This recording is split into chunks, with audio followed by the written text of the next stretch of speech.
करने का अधिकार किसने दिया है? हम आपसे पूछना आप चाहते हैं इसके कि बाद हम पार्लियामेंट में अपनी बात नहीं रख सकते क्या? हम मीडिया के सामने भी अपनी आप बात बताओ नहीं ना, रख सकते? आपके साथ किसान की बात को मीडिया के सामने रखने से भी आप रोकने का काम करेंगे?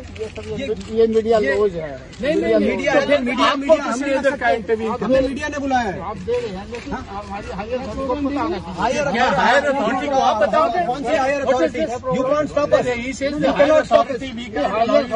पता होना चाहिए। Actually we are giving privilege, we are MPs, we are not allowed in the parliament, we are not allowed. देखिए ये नई बात देख लीजिए, पुलिस इंटरफेयर कर रही पार्लियामेंट के बाहर, कर रही। Why the higher authority should know? Why the higher authority should know? Is this a police state? ये आप इसका मतलब कौन सी आपने हायर ये बात बता दी कौन सी हायर अथॉरिटी है? मार्शल लॉ लगा हुआ है। कौन सी हायर अथॉरिटी है जिसको ये पता चलना चाहिए कि हम किसान की बात कर रहे हैं? आप पार्लियामेंटेरियंस को धमकाने की कोशिश कर रहे हैं। कौन से तो फिर आपका क्या हक है? हम बात कर रहे हैं किसानों की, बीच में आपने कैसे रोका हमें? इन्फॉर्मेशन हाई अथॉरिटी को क्यों इन्फॉर्मेशन? क्या हमारी सीआईडी लग रही है? ये विजय चौक है, देश का चौक है।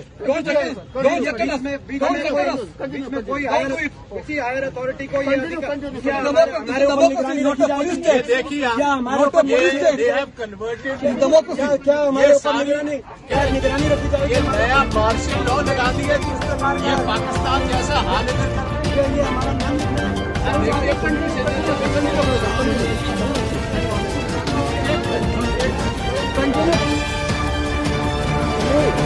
मैं कुलदीप भारद्वाज, नमस्कार इंडिया की आज रात की 9 बजे की इस चर्चा में आपका हार्दिक अभिनंदन करता हूं। इस समय अनेकों चीजें, हालांकि अभी जो जानकारी आ रही है कांग्रेस के संदर्भ में, पंजाब कांग्रेस के संदर्भ में, कि अब कैप्टन अमरिंदर सिंह मान गए हैं और नवजोत सिंह सिद्धू की ताजपोशी में वो सम्मिलित होंगे, ऐसा कहा जा रहा है। लेकिन जो इस समय चर्चा जो सबसे ज्यादा आपको मालूम है, पिछले 2-3 दिनों से कई मुद्दे चर्चाओं में बने हुए हैं, जैसा कि संसद के अंदर आपको मालूम है कि जो केंद्र सरकार की तरफ से एक चतुराई भरा सा जवाब दिया गया था कि राज्य सरकारों से ऐसी कोई सूचना नहीं मिली है कि जिसके तहत ऑक्सीजन की कमी से कुछ लोगों की मौत हुई हो। अब ये तो केंद्र सरकार की जिम्मेदारी है, सारी चीजें आपकी जानकारी के अंदर थी, आपको हड़काना चाहिए, आपको जवाब लेना चाहिए। और कोर्ट में क्या क्या लिखकर दिया गया उसके बारे में आपको सारी जानकारी। चलिए, दूसरा पेगासस मामले के अंदर आपको जानकारी है, पेगासस जो जासूसी कांड है उसके ऊपर हा हुल्ला, संसद भी बार बार स्थगित करनी पड़ी पेगासस मामले को लेकर। और लेकिन जो इस समय जो आज की ताजा तरीन जो सुबह 6 बजे से खबर बनी हुई है, वो खबर है कि दैनिक भास्कर हिंदी अखबारों में एकमात्र वो अखबार जो धड़ल्ले से कमियों को उजागर करता रहा। किसी की बुराई नहीं है उसके अंदर। अब अगर कोई नरेंद्र मोदी जी की कमी लिख दे तो देशद्रोह, और योगी जी की कमी लिख दे तो देशद्रोह। अब अर्थात आज के समय में तो देशद्रोह नहीं, 2 तरीके के देशद्रोह हो गए, एक योगी जी के खिलाफ लिखने पर और एक नरेंद्र मोदी जी के खिलाफ। लेकिन किसी ने किसी के विरुद्ध नहीं लिखा, जो वास्तविकता थी वो दिखाने की कोशिश की। और उसी के लिए आज सुबह 6 बजे महाराष्ट्र नंबर की गाड़ी में बैठकर जो उनके मालिक है उनपे उनके निवास पर, और भोपाल, जयपुर आदि, और कहा जा रहा है नोएडा भी शायद, वहां पर इनके कार्यालयों पर इनकम टैक्स की टीम ने रेड किया, जाकर छापा मारी। अब प्रश्न एक उठता कि हो सकता है, हम फिर स्पष्ट करें, कि संस्थान के रूप में कहीं कोई कमियां हो, कोई रह गई हो। लेकिन प्रश्न ये उठता है उसकी टाइमिंग को लेकर कि क्या ये टाइमिंग ठीक है। महाराष्ट्र के चुनाव होते हैं तो ईडी की टीम पहुंचती है शरद पवार के घर, इसी प्रकार रॉबर्ट वाड्रा को बिठाया जाता है। सवाल टाइमिंग को लेकर है। आपने पत्रकारों को क्यों रोक कर रखा, आपने उनके मोबाइल क्यों जब्त किए, ये सारी की सारी चीजें। और साथ साथ एक और जो उत्तर प्रदेश से टेलीविजन चलता है, एक न्यूज चैनल चलता है भारत समाचार, लखनऊ से चलता है, ब्रजेश कुमार उसके सीईओ और एडिटर इन चीफ हैं, उनके यहाँ पर भी। और आपने देखा होगा कि इसी कोरोना काल के अंदर जिस मतलब धड़ल्ले से उन्होंने पत्रकारिता की, जिस तरीके से उन्होंने सरकार की कमियों को उजागर किया, तो ये संभावित माना जा रहा था कि उनके यहाँ पर एक ना एक दिन ये सब कुछ होना। वो गाना था ना, प्यार तो एक दिन होना था, हो गया जी हो गया। तो उसी प्रकार अब ये छापामारी होनी थी और हो गई। इसका अर्थ आज के समय में कुछ भी सत्य दिखाना जो कि सरकार के मन मुताबिक ना हो, देशद्रोह की गिनती में आ जाएगा, वरना इनकम टैक्स और ईडी आदि दुनिया भर की चीजें। और एक प्रश्न और बैठता, मैं इससे पहले कि मैं इस चर्चा की शुरुआत करूं, ये ऐसा नहीं है पहली बार हो रहा है, हालांकि कांग्रेस के काल में भी हुआ, लेकिन मुझे जो लगता है जिस प्रकार की जो हिंदूवादी सरकार बैठी हुई है, ये शायद टॉलरेट नहीं कर पा रही है, इनकी टॉलरेंस पावर कम है अपनी बुराइयों को लेकर। गौर कीजिएगा, मैं याद दिलाता चलूं चर्चा की शुरुआत में अपने पहले से, इससे पहले कि मैं उनसे चर्चा की शुरुआत करूं, कि अटल बिहारी वाजपेयी जी के समय में भी हुआ था, जब उनकी बीमारी को लेकर, उनकी तबियत को लेकर टाइम्स मैगजीन ने लिख दिया था, तो उसकी क्या हालत की गई थी, छापे मार मार कर। थोड़ा सा गौर करने की कोशिश कीजिएगा अगर कुछ याद आ जाए तो। आज की इसी चर्चा में मेरे साथ देखिए, मैंने 3 तरीके के लोगों को इसमें सम्मिलित करने का प्रयास किया। हालांकि मैं एक और चाहता था, मैं चाहता था कुछ हिंदूवादी लोगों को, हिंदू संगठनों को, भारतीय जनता पार्टी से जुड़े लोगों को इस चर्चा के अंदर सम्मिलित करना, लेकिन किसी ने भी ऑन कैमरा आने से मना कर दिया गया। जो भी हमारे सूत्र थे या जो भी हमारे संपर्क थे, मैं उनकी बात कर रहा हूं केवल। खैर चलिए, 3 क्षेत्रों से, राजनीतिक क्षेत्र से, कांग्रेस, उत्तर प्रदेश कांग्रेस से तारिक कुरैशी साहब। तारिक साहब, आपका हार्दिक अभिनंदन है। तारिक साहब, मुझे अभी तक आपकी आवाज नहीं मिली है, अपनी आवाज चेक कर लीजिए। अभी मिल जी आ गई, मिल रही है जी, बिल्कुल मिल गई है। राजनीतिक विश्लेषक है हमारे साथ हरगोविंद अरोड़ा जी, दिल्ली से। हरगोविंद अरोड़ा साहब, आपका भी वंदे मातरम। और किसान यूनियन से किसान नेता, संयुक्त किसान मोर्चा का एक हिस्सा है राजवीर सिंह मुंडेट, आपका भी हार्दिक। कहां से शुरू करें? लगता है राजनीतिक विश्लेषक सबसे पहले हरगोविंद अरोड़ा जी से। अरोड़ा साहब, क्या करेंगे कि अगर मेरे आपके राजनीतिक विचार नहीं मिल रहा, और विचार नहीं, मैं कुछ गलत नहीं दिखा रहा हूं, अगर मैंने कहीं पर यह दिखा दिया कि देखिए ये लाशें जल रही हैं, देखिए मौत का वास्तविक आंकड़ा ये है, और तथ्यों के साथ अगर मैंने दिखा दिया, तो क्या मेरी आवाज इस तरीके से बंद की जाएगी? हरगोविंद अरोड़ा जी। कुलदीप जी, हम अपने स्कूल के पाठ्यक्रम से जी और अपने आसपास के माहौल से ये सब जीवन में पढ़ते आए कि लोकतंत्र की खूबसूरती क्या है। ये वो गुलदस्ता है जिसमें सभी विचारों का समावेश है। जी। अंग्रेज हुकूमत और वो तानाशाही को विकास तो वो भी कर रहे थे, और अंग्रेजों का तो विकास में कोई सानी ही नहीं रहा विश्व में। जी। तो विकास की आड़ में यदि भावनाओं को दबाया जाएगा और संवेदनहीनता दिखाई जाएगी, तो क्या वो ब्रिटिश हुकूमत ठीक नहीं थी? जी। हमारे पूर्वजों ने उस 190 साल के कलंक को इसीलिए हटाया कि लोकतंत्र आए और सामान्य। हम एक बात के लिए तो तारीफ के पात्र हैं कि ये बड़े अच्छे ढंग से कहा जाता है, अरे जनता का ही तो राज है, एक दिन के लिए तो राजा बन ही जाते हैं, और फिर उसी जनता का क्या हाल होता है। और ये लोकतंत्र में वैचारिक मतभेद होंगे तभी तो लोकतंत्र की खूबसूरती होगी। एक स्वस्थ लोकतंत्र के लिए वैचारिक मतभेद होना आवश्यक है जी। और सरकार को अब आदिकाल के निंदक नेड़े राखिए। अब नरसिम्हा राव जी रहे, राजीव गांधी जी रहे, अटल जी रहे, इंदिरा जी रही, देश में जो भी प्रधानमंत्री रहे, उन लोगों ने देश के लिए जो कर सके, लेकिन जब कोई उनकी आलोचना करता था तो उसको सुनते थे और अपनी कमियों को दूर करने का प्रयास करते थे। जी। और मीडिया और जहां तक पत्रकारिता का वो है, तो साहब लोकतंत्र का ये आधार स्तंभ है। यदि आप इससे छेड़छाड़ करोगे तो कई लोकतंत्र की इमारत ढह न जाए। लेकिन हरगोविंद अरोड़ा जी, मैं आपको रोकूंगा इस चीज के अंदर। आपने बिल्कुल कहा कि ये आधार स्तंभ है, लेकिन आप देखिए इस समय 95% से ज्यादा ये ही स्तंभ लेटा हुआ है, लोटा गया है, नतमस्तक है, आप कुछ भी कह लीजिए। इस वास्तविकता को आज आप नकार नहीं सकते अरोड़ा साहब। देखिए, अपने दायित्व को जो भी नहीं निभाएगा वो गद्दारी जनता से नहीं अपनी आत्मा से करेगा। जी।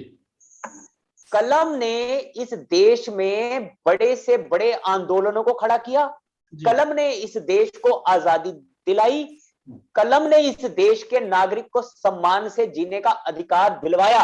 आज अगर उस कलम की निब टूट जाएगी या उसमें शाई दूसरी भरी जाएगी तो ये नागरिक के लिए या जनता के लिए सोचने का विषय नहीं है, सोचने का, आत्मचिंतन करने का विषय उनके लिए है। ठीक है अरोड़ा साहब, अब मैं आता हूं तारिक कुरैशी साहब। तारिक कुरैशी साहब, अभी हरगोविंद अरोड़ा जी ये कह रहे थे कि निंदक नेड़े राखिए। मुझे तो लगता है ये तो बहुत पुरानी बात होगी। अगर आप निंदा करेंगे, अगर आप छापेंगे, इसीलिए हमने टाइटल दिया कि छापने पर छापा।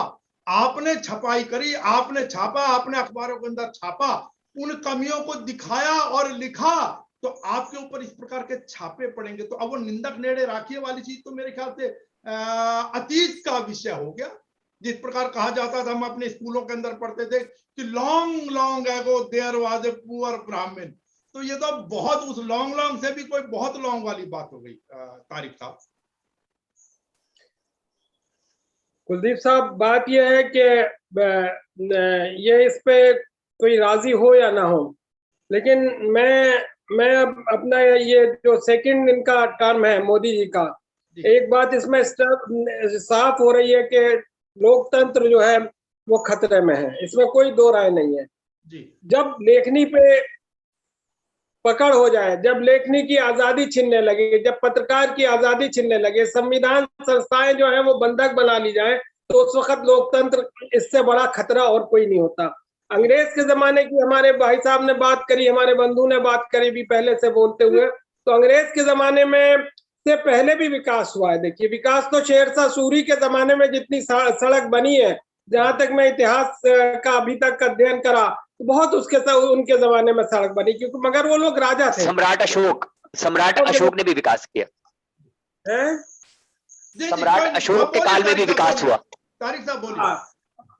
बहुत से राजाओं के टाइम में भी विकास हुआ है, और अभी ऐसा कोई विकास नहीं हो रहा जिसका कोई बहुत ज्यादा ढिंढोरा पीटा जाए। हिंदुस्तान की हालत, राष्ट्र की हालत बहुत ज्यादा खराब है।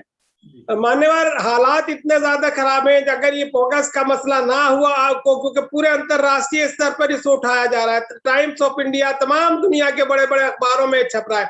अब इसे दबाने के लिए इसके अलावा कोई रास्ता नहीं था कि उन अखबारों को, उन समाचार पत्रों पर छापा पड़े, चाहे वो ईडी का पड़े, चाहे वो सीबीआई का पड़े, लेकिन एक टेरर तो पैदा हो जाए कि जिससे जो छापने की हिम्मत ना कर सके, जो इसे दिखाने की हिम्मत ना कर सके, क्योंकि इससे बहुत बड़ी बदनामी अंतरराष्ट्रीय स्तर पर प्रधानमंत्री जी की और मोदी सरकार की हो रही है।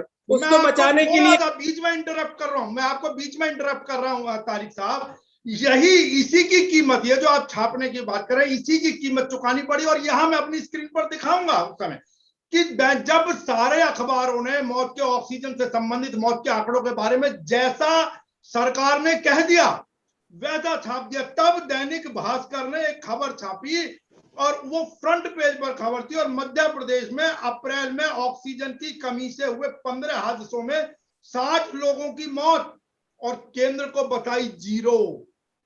ये हाल है। तो शायद क्या ये दैनिक भास्कर इस ही चीज का तो नुकसान नहीं उठा रहा है कि जो सत्य, जो वास्तविकता है वो दिखा रहा था। जब कोई और चैनल या कोई और अखबार कुछ नहीं दिखा रहा था, तो वो शमशानों के अंदर जलती हुई चिताओं को दिखा रहा था दैनिक भास्कर। क्या इन्हीं सबका खामियाजा तो नहीं भुगतना पड़ रहा तारिक साहब? अगर इसका खामियाजा ना भुगतना पड़ता तो उनको वो 10 दिन छापे का एक मामला, जो इतना एक टाइमिंग साहब देखिए किस वक्त किया गया है। तो ये तो जो उन्होंने छापा, अखबार में छापा, उसका पूरा का उससे 2 फायदे होंगे। एक तो इनको दबा देना, दूसरी ये क्योंकि आवाज उठा रहे थे, दूसरा उन लोगों को दबा देना जो 2-4 टीवी चैनल आप जैसे, चाहे वो बड़े हों या छोटे हों या बहुत बड़े, एक आध कहीं समझ लीजिए, या सोशल मीडिया या अखबार लिख रहे हैं, उनको दबा देना। इसके अलावा बताइए और क्या रास्ता होगा? मैं ये देखिए चीज और जोड़ दूं, मैं फिर माफी चाहूंगा, आपको रोक रहा हूं बार बार बीच में तारिक साहब, मैं एक चीज और जोड़ दूं आपकी बात के अंदर। अभी 2 संस्थान का और नंबर आ रहा है जो हवा में तैर रही है बातें, बहुत जल्दी हो सकता है कि उनके ऊपर छापे की खबर भी आपको सुनाई दे जाए। तारिक साहब, तो मान्यवर महोदय, एक बात बताइए, इससे इनका कोई बहुत बड़ा कद नहीं बढ़ रहा, इन्हें कोई बहुत बड़ी फायदा नहीं हो रहा। आज हिंदुस्तान के अंदर आज से 40-50 साल पहले वाली स्थिति कुछ नहीं है। आज लोकतंत्र की जगह जड़ें बहुत गहरी हो चुकी है, लोकतंत्र बहुत मजबूत है, लोग हर चीज को बारीकी से देख रहे हैं। आप ये देखिए कि बड़े जब जहां भी सत्ता बदलती है पता भी नहीं चलता और जमीन नीचे से निकल जाती है। आप पंडित नेहरू जी को ये लोग बहुत हर बात पे बुरा कहते हैं। 1 मिनट में पीछे जाना चाहूंगा। जब अटल बिहारी वाजपेयी जी ने पार्लियामेंट के अंदर पंडित जी पे तमाम तरह का कितना बड़ा तकड़ा भाषण दिया था, तो उसके बाद आप देखिए पंडित जी ने उन्हें बुला के कहा था कि ये तुम एक दिन होनहार वक्ता बनोगे। तब खुद वाजपेयी जी ने कहा था कि जब उन्होंने बुलाया तो मुझे लगा कि शायद आज पंडित जी पता नहीं मुझे क्या क्या कहेंगे। एक घटना पंडित जी की और सुना दूं आपको।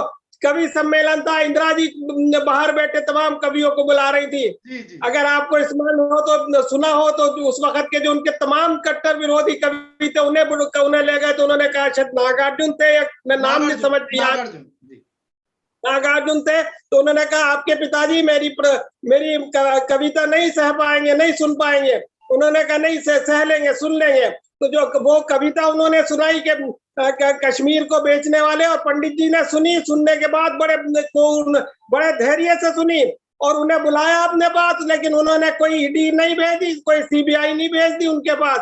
वो था इंदिरा गांधी। ये बुरा कहते हैं, इंदिरा गांधी जी ने कभी ऐसा नहीं किया। जी तारिक साहब मैं आऊंगा आपके पास में। बिल्कुल आपने ठीक है। कुल मिलाकर बात यह कि पहले मतभेद हुआ करते थे, अब शायद मत की जगह मनभेद जो है वो जोर पकड़ गया, प्राथमिकता पर आ गया। मुंडेर साहब आपने सारी चीजें सुनी। आप हालांकि किसान यूनियन के नेता हैं, किसान आंदोलन में भी रहे हैं। अब आप मुझे बताइए, मैं पहले आपकी प्रतिक्रिया ले लूं इस विषय के ऊपर, फिर मैं आपसे करूंगा। पहले मुंडेर साहब अपनी प्रतिक्रिया दी। एक चीज और मेरी किसान आंदोलन के नेता डाल दीजिए कि वो राहुल गांधी थे जिन्होंने 88 के अंदर किसान यूनियन के लिए मंच जगह छोड़ के चले गए थे, और आज देख लीजिए स्थिति क्या हो रही है। ये कांग्रेस का टाइम था। कोई नहीं। मुंडेर साहब आइए, मुंडेर साहब अपनी प्रतिक्रिया दीजिए, मैं फिर चर्चा करूंगा। समाचार पत्रों पर रोक लगाना सबसे बड़ा अपराध है। हाँ। समाचार पत्र अगर सच्चाई छापेंगे तो उसका लाभ देश को होगा। मैं स्पष्ट कहना चाहता हूं किसानों की ओर से कि ये सरकार देश विरोधी है और देश विरोधी ये कार्य कर रही है। सच्चाई छापना तो अच्छी बात है, और हर युग में सच्चाई को कष्टों का सामना करना पड़ा। मुझे लगता है कि दैनिक भास्कर दबने वाला नहीं है। उनके पत्रकार हैं केपी मलिक साहब, वो जिस क्षेत्र से और वर्ग से आते हैं वो कभी झुकने वाला नहीं होता। वो टूट सकते हैं, झुकेंगे नहीं। जितना इनको दबाया जाएगा उतना ही सत्य को अधिक उजागर करेंगे, और हम सबका समर्थन सहयोग उनके साथ है। अगर आज के बाद दोबारा भी भास्कर ने किसी भी अखबार पे इस सरकार ने कोई जोर जबरदस्ती की और कोई अखबार नहीं आएगा मुंडेर साहब, मैं रोक रहा हूं, बेफिक्र रहिएगा। और कोई अखबार नहीं आएगा। जैसे जैसे सरकार ने जो प्रतिक्रिया या जो भी जवाब भेजा, सब अखबारों ने एज इट इज छाप दिया, केवल और केवल दैनिक भास्कर के अलावा। और आपको याद हो वो जो तस्वीर, जो जलती हुई चिताओं की तस्वीरें दिखाई गई थी, शायद जहां तक मुझे जानकारी है, उस जानकारी के अनुसार किसी भी हिंदी के अखबार के संपादक का पक्ष या लेख पहली बार न्यूयॉर्क टाइम्स के अंदर छपा था, जहां तक मेरी जानकारी। हो सकता है मैं गलत हूं उसके अंदर। और इस ही दौर के अंदर एक चीज मैं और बता दूं, अब से कुछ दिन पहले की बातों, कोई पुरानी चीज नहीं है, मैं वो भी स्क्रीन पर दिखाऊंगा। दैनिक भास्कर ने अपनी वेबसाइट पर एक तस्वीर छापी और उस तस्वीर में लिखा था कि टेपिंग विवाद मोदी शाह के लिए नया नहीं है। 15 साल पहले भी गुजरात के नेताओं और अधिकारियों के फोन टेप पर लगे थे। और जो सबसे बड़ी खास चीज, उन्होंने एक तस्वीर छापी है जिस महिला का स्नूप गेट वाला जिसकी जासूसी चली थी, वहां पर उस महिला, हालांकि क्योंकि चेहरा ब्लर किया हुआ और नियम तक करना भी ठीक है, साथ में नरेंद्र मोदी जी भी खड़े हुए हैं। ये तस्वीर उन्होंने अपनी वेबसाइट पर डाली थी। उसके लिए कहीं ना कहीं दिलेरी चाहिए। और जहां तक भास्कर की बात है, मैं ये भी चीज स्पष्ट करता चलूं कि भास्कर, क्योंकि मुझे लगता है, जो थोड़ी बहुत जानकारी मुझे है, 84 से ये दिलेरी दिखा रहा है। 1984 से जब भोपाल में गैस कांड हुआ था, तो वहां पर तब अर्जुन सिंह ने इनके ऊपर दबाव बनवाया था कि आपकी बिजली काट दी जाएगी, आपका ये काट दिया जाएगा, लेकिन वो तब भी नहीं झुके। कुल मिलाकर तो मैं लौटता हूं मुंडेर साहब, आपके पास आऊंगा। आपके पास मेरा एक प्रश्न, और चलिए मैं प्रश्न यहीं से शुरू कर देता हूं। अब मुझे एक सीधी सी बात बताइए, मैं आप ही से ले लेता हूं सवाल को। वो सच दिखा रहे, किसानों का भी पक्ष दिखाया, सब कुछ दिखाया, और अब तो किसान यूनियन आपकी चुनावों के अंदर जा रही है, राजनीति के अंदर उतर रही है सीधी सीधी। आपकी भारतीय किसान यूनियन ने तो यहां पर कह ही दिया कि भाई हम चुनाव लड़ेंगे। तो क्या आप लोगों का फर्ज नहीं बनता कि आप ऐसे पत्रकारिता क्षेत्र के लोगों के या संपादकों के, संस्थानों के पक्ष में उतरे, जोरदार आंदोलन करें, मतलब जो आपके पक्ष में, लेके आप अगर उनका भी बचाव नहीं करा सकते तो फिर क्या फायदा साहब चुनावों के अंदर उतरने का किसान यूनियन का। भारतीय किसान मजदूर संयुक्त यूनियन पूरी शक्ति के साथ भास्कर के साथ है और हमें पूर्ण विश्वास है कि भास्कर की विजय होगी। और भास्कर पर हमला बोलना मोदी जी का अपनी हार स्वीकार कर लेने के बराबर है, क्योंकि मोदी सरकार जा रही है देश से। और अच्छा और सुनो, भास्कर अखबार उसकी बिक्री बढ़ी है और जो अखबार मोदी की मीडिया बने हुए उनकी बिक्री घटी है। चैनलों को भी नहीं देख रहा कोई, जो चैनल मोदी के पक्ष में बोल रहे हैं कोई नहीं देख रहा। जो चैनल सच्चाई बोल रहे हैं, जो अखबार सत्य लिख रहे हैं, जनता उन्हें सुन रही है। और हिंदुस्तान की जनता में मौन की बहुत बड़ी शक्ति है। जब वो शांत रहती है तो परिवर्तन करती है। राजवीर जी, तो होने राजवीर जी आपकी बात बिल्कुल ठीक है, लेकिन मैं यहाँ बता दूं, इसमें प्रश्न मोदी या योगी के विरोध का या पक्ष का नहीं है। जो सत्य है वो तो दिखाया जाएगा। अब वो बात अलग है कि नरेंद्र मोदी जी ये चाहें, क्योंकि आज तक वही बात है सबसे ज्यादा कि उन्होंने आज तक कोई प्रेस कॉन्फ्रेंस तो की नहीं है। हाँ, उनका इंटरव्यू करने के लिए जरूर है कि फिल्म स्टार को हायर किया जाता है, फिर वो फिल्म स्टार आता है, फिर वो मगरमच्छ की कहानी पूछता है, फिर वो आम चूसने की कहानी पूछता है। तो राजनीतिक विश्लेषक हरगोविंद अरोड़ा जी, क्या यही सब पूछना, इसी प्रकार के मतलब फिल्म स्टार को हायर करके और इंटरव्यू कराना, क्या यही पत्रकारिता रह गई आज के समय में अरोड़ा साहब? देखिए, देश की जनता अशिक्षित हो सकती है, भोली हो सकती है, मूर्ख नहीं है। ये समय समय पर जनता ने जाहिर कर दिया। अब रही बात, ये छोटा सा पीछे लेके जाना चाहूंगा कि कल तक जब आपने अभी जैसे एक फिल्म स्टार को हायर करने के लिए कहा, ऐसे इवेंट्स विदेशों में भी हुए जी, होर्डिंग विदेशों में भी लगे। मैं आपकी बात रोक दूं अरोड़ा साहब, एक सेकंड के लिए। आपकी बात बिल्कुल ठीक है। मैं यहाँ एक चीज जरूर कहना चाहूंगा, मुझे बड़ा अजीब सा लगता है कई बार। आपने बिल्कुल कहा, जब विदेशों के अंदर हुआ, वो अमेरिका में कौन सा स्क्वायर है वहां पर प्रोग्राम हुआ और बड़ा बड़ा प्रचारित किया गया और भक्तजन बहुत खुश कि हमारे प्रधानमंत्री जी का यहाँ पर कार्यक्रम हो रहा है, जबकि वो ऑल हायर करके वहां मैडोना जैसी कार्यक्रम होता है। और यहाँ से राम माधव जी जैसे एक पूर्णकालिक संघ के स्वयंसेवक, इतने अच्छा उन्होंने भारत के लिए जो काम किया, वो कई दिन पहले टीम के साथ वहां जाते हैं, सब मैनेज करते हैं, वहां प्रोफेशनल्स को हायर किया जाता है। जैसे आप शादी का सेट लगवाते हैं कि भाई तू डीजे कैसा लगाएगा, तू खाने में क्या देगा, कैसा टेंट लगेगा, तो ऐसा। अब जब वो विदेशी अखबार सरकार की प्रशंसा करें तो यहां ढोल बजता है कि देखिए विदेशों में हमारा डंका बज रहा है। आज या किसी जासूसी के मामले पर या कहीं वो विदेशी मैगजीनें या समाचार पत्र आलोचना करते हैं तो वो विदेशी ताकतों की साजिश है, सरकार के खिलाफ, देश के खिलाफ। दोहरे मापदंड नहीं चलेंगे ना। एक आपकी शुरुआत वाली बात को मैं थोड़ा सा क्लियर करना चाहूंगा। आपने बार बार एक शब्द का प्रयोग किया कि भास्कर ने दिखाया चिताएं जल रही थी। अरे साहब, वो देखो जिन अभागों की चिताओं को लिए लकड़ी नहीं मिली। हिंदू धर्म में जब तक अंत्येष्टि पांचों तत्वों में विलीन नहीं होता, मोक्ष नहीं मिलता जी। इतने अपमानित ढंग से उन शवों को मशीनों के द्वारा खोदकर गड्ढों में दबाया गया, वो भी पूरे रूप से नहीं। तो साहब, उस हिंदू को मोक्ष मिला? हिंदू धर्म के जिस पद्धति से वो जिया, क्या मृत्यु के पश्चात उसको मोक्ष मिला? जी बिल्कुल। तो खतरे में आ गया ना हिंदू मरने के बाद। और यही भास्कर था जिसने जाके पूरे नदियों में जाके दिखाई लाशें, और सरकार ने कह दिया जवाब, वो आपको बहुत अच्छी तरह पता है। नहीं, तब किसी के पास इतना समय नहीं था, तब किसी को गंगा मैया ने नहीं बुलाया। जब गंगा मैया विचलित हो रही थी कि उसकी गोद में उसकी संतानें इस शत विषक्त परिस्थिति में उनके शव बह रहे थे, जब गंगा मैया विचलित थी, तब उसने किसी को बुलाया होगा, तब कोई गया उस गंगा मैया के पास। ठीक है। और साहब, एक आजकल देशभक्ति की डेफिनेशन और मैं इसमें जोड़ दूं, 105 रुपए लीटर पेट्रोल खरीदना यदि देशभक्ति है तो साहब पेट्रोल तो आतंकवादी भी खरीदते हैं जी। ठीक है, बिल्कुल। एक अच्छा आपने क्वेश्चन मार्क एक सवाल खड़ा किया। मैं तारिक साहब, मुझे एक बात बताइए, हालांकि एक समय आपको याद होगा इंडियन एक्सप्रेस के ऊपर जो छापे पड़े थे कांग्रेस सरकार के राज में, राजीव गांधी ने पढ़वाए थे। और एक समय और भी था कि जब इंडियन एक्सप्रेस की लाइट, बिजली का बिल पे ना करने के कारण जब लाइट काट दी गई थी, तब तानाशाही और न जाने क्या क्या कहा गया। और मैं इसी में एक चीज और जोड़ता चाहूँ, लेकिन इस प्रकार की रेड तब भी नहीं पड़ी थी उसके, मतलब एक इंडियन एक्सप्रेस के ऊपर, तब भी बाकी लोग उछलते थे। लेकिन मैं एक चीज जोड़ता चलूं, अब से कोई बहुत ज्यादा पीछे नहीं है, 2014 से पहले की बात और 2011 के आसपास से जो अन्ना हजारे का आंदोलन शुरू हुआ, टीवी चैनल्स ना जाने क्या क्या दिखाते थे, मनमोहन सिंह की क्या क्या बुराई करते थे, सोनिया गांधी की क्या क्या बुराई करते थे। लेकिन तब तो मेरे ख्याल से इनकम टैक्स और ईडी और आदि आदि का इस्तेमाल नहीं हुआ। और यही लोग थे उस समय, यही लोग थे। तो ये सत्ता में आके क्यों भूल जाते हैं अपने उन दिनों को? सवाल आज ये भी है तारिक साहब।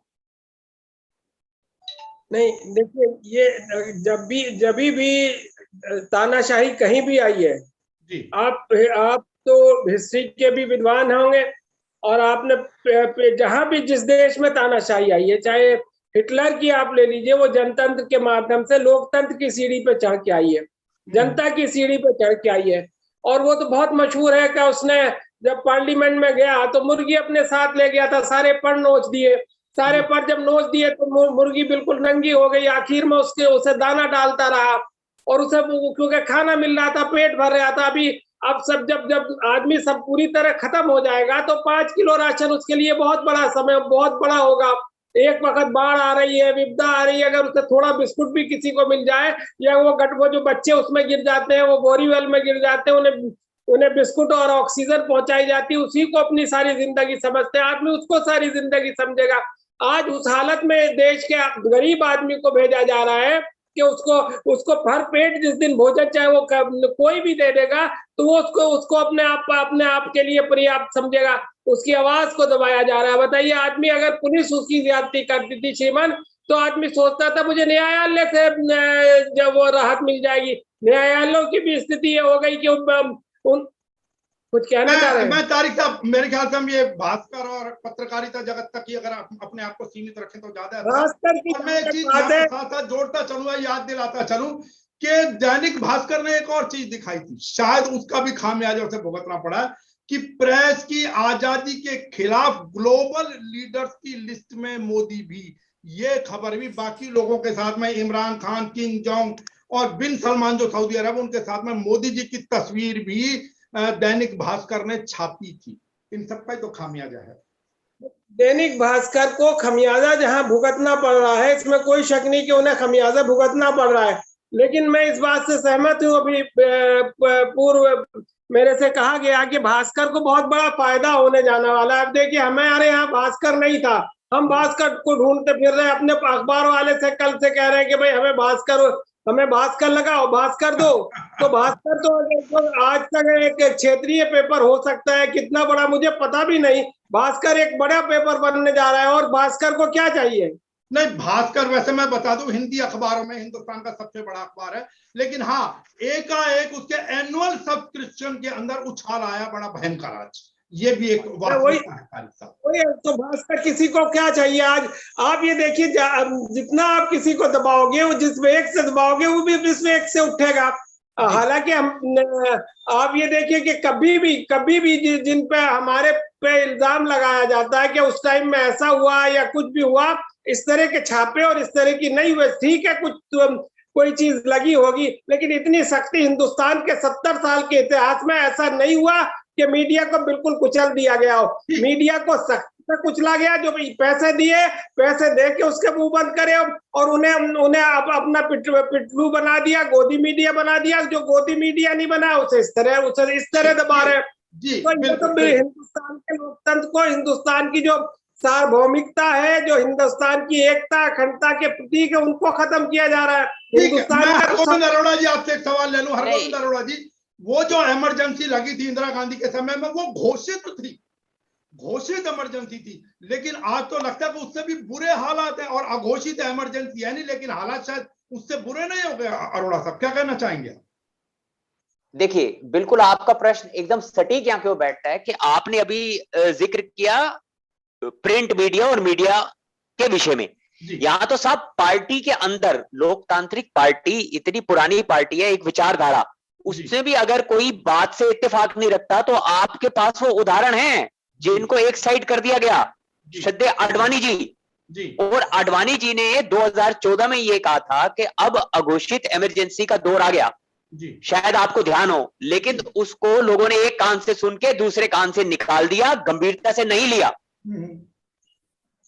और जहां जी मैं साथ साथ एक चीज और भी ऐड करता चलूं, ऐसा नहीं है कि दैनिक भास्कर ने खाली भारतीय जनता पार्टी शासित प्रदेशों की कमियां उजागर करी हैं। उन्होंने मेरे पास कई चीजें आ रही हैं जिसके अंदर उन्होंने आपके जैसे राजस्थान के अंदर महंगी बिजली से भिवाड़ी में 10 बड़े स्टील प्लांट बंद, मतलब राजस्थान सरकार के विरुद्ध भी उन्होंने खूब लिखा, अशोक गहलोत के खिलाफ भी। और एक और इसके अंदर जानकारी है उसके अंदर, जहां पे जो है जिन खानों में 1 टन पत्थर भी नहीं निकला, सरकारी रिकॉर्ड में 3.71 लाख टन पत्थर निकाला, यह दिखाया गया। ये भी चीज है, लेकिन उन सरकारों ने कम से कम आज के समय में तो ऐसा कोई कदम नहीं उठाया है। कुलदीप जी, फिर वही बात कि कोई आज के समय में देशद्रोह 2 प्रकार का हो गया। क्या मैं आपसे एक आखिरी प्रश्न पूछना चाह रहा हूं हरगोविंद अरोड़ा जी, एक नरेंद्र मोदी जी के विरुद्ध आपने कुछ बोला, वास्तविकता सत्य पर आधारित, 2 देशद्रोह, और एक योगी जी के विरुद्ध आपने कुछ बोला, 2 देशद्रोह, क्या कहेंगे अरोड़ा साहब? देखिए, मैं उन सौभाग्यशाली कार्यकर्ताओं में हूं जिन्होंने अटल जी आडवाणी जी के नेतृत्व में वर्षों काम किया जी।